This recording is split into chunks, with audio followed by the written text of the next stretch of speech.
Maharashtra ST कामगार संघटनेतून एक महत्त्वाची बातमी समोर येतेय।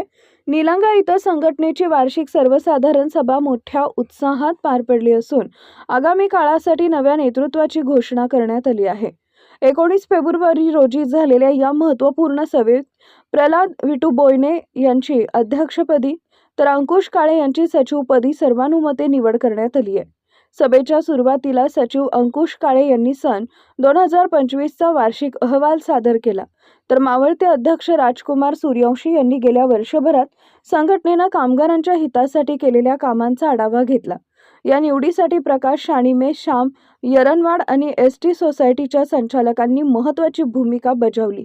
निवडीची घोषणा होताच उपस्थित शेकडो सभासदांनी नवनिर्वाचित पदाधिकाऱ्यांचं जल्लोषात स्वागत केले। कार्यक्रमाचे प्रास्ताविक रामराजे कांबळे यांनी केले, तर अनिल बिराजदार यांनी उपस्थितांचे आभार मानले। या प्रसंगी एसटी कामगार संघटनेचे असंख्य पदाधिकारी आणि कर्मचारी मोठ्या संख्येने उपस्थित होते। नव्या नेतृत्वाकडून आता एसटी कामगारांच्या प्रश्नांना न्याय मिळेल अशी अपेक्षा व्यक्त केली जात आहे। ताज्या घडामोडी जाणून घेण्यासाठी शिवशाही न्यूज यूट्यूब चॅनलला सबस्क्राइब करा। आपण हा व्हिडिओ फेसबुकवर पाहत असाल तर फेसबुक पेज फॉलो करा आणि शिवशाही न्यूज.com या आपल्या वेबसाईटलाही भेट द्या।